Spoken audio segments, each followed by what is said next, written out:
Pamela Anderson walks down a city street and uses her cell phone to book a ride.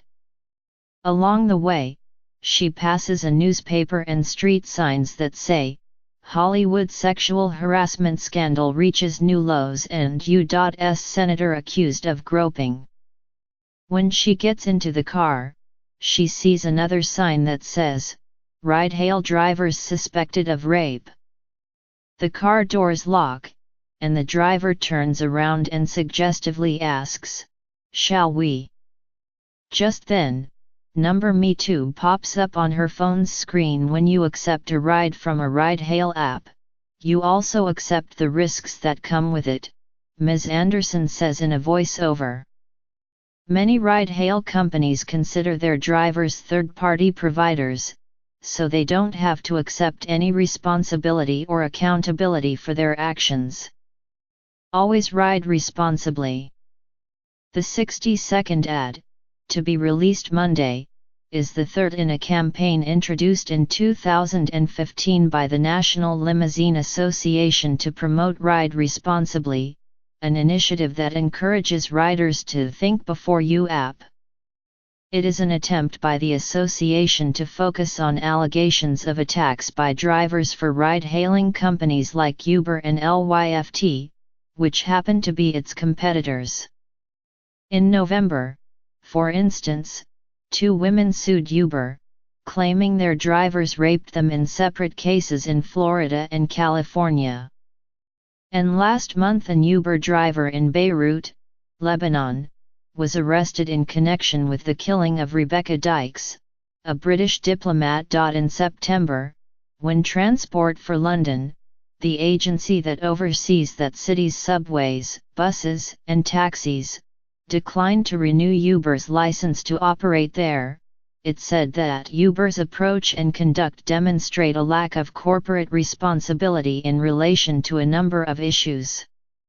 They included, it said, how Uber deals with serious criminal offenses and conducts driver background checks.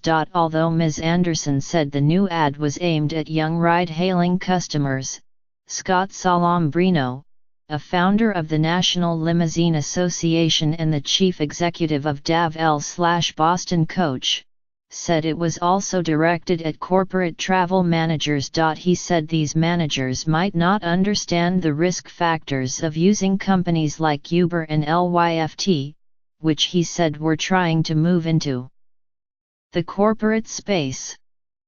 Some experts, however, question the association's strategy and messaging. Some believe they can use regulation and scare tactics to halt an industry's advancement, said Greeley S. Cook, executive director of the Association of Corporate Travel Executives, a trade group. Business travelers are smart. They will make the best decision for their needs based on cost, convenience, and safety. Gary L. Kessler, a member of the Limousine Group, said that any conversations about safety in ground transportation are valid and productive discourses to have. But not conversations that oversimplify matters and demonize particular market participants, added Mr. Kessler, whose chauffeur service, Carry International, recently established a partnership with Get, a ride-sharing company backed by Volkswagen. Henry Hartvelt, a travel analyst for Atmosphere Research, suggested that anyone who thinks the NLA is sponsoring this purely out of the goodness of its heart is naive. The NLA is sponsoring this because undoubtedly on-demand transportation networks are taking a meaningful amount of their business, he said. Asked to comment on the Ride Responsibly campaign, a Lyft spokeswoman, Alexandra Lamanna, said it misleads consumers about the many benefits and safety features of Lyft. All drivers must pass rigorous screenings, including criminal background and driving record checks, before they're able to drive for Lyft, and every ride is covered by a $1 million liability insurance policy, she added. Implying otherwise is simply not true. Brooke Anderson, a spokeswoman for Uber, acknowledged that no means of transportation is 100% free of incidents and accidents, but added, Uber feels a responsibility to contribute to safety, help fight tough issues and mitigate any incidents.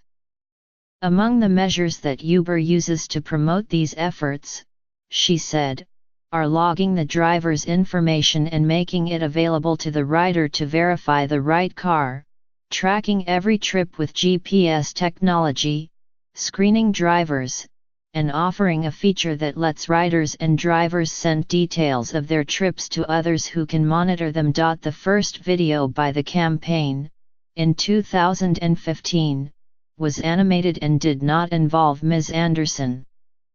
Her first video for the campaign, in 2016, featured her playing the driving game, interviewing contestants to be her driver. She helped create the campaign's second and third videos, and said that although she felt the second video should be fun to get viewers' attention, she wanted the latest one to be a more serious message, a more serious approach, with so many sexual assaults in the climate today. For the latest effort, Ms. Anderson also enlisted Promoting Awareness, Victim Empowerment, an organization that works nationwide to prevent sexual assault and heal survivors. On Monday, PAVE is starting a letter-writing campaign asking elected officials in every state to require ride-hailing services to adhere to minimum safety standards. It will also introduce a related social media campaign and website, www.ridehailingsafely.com.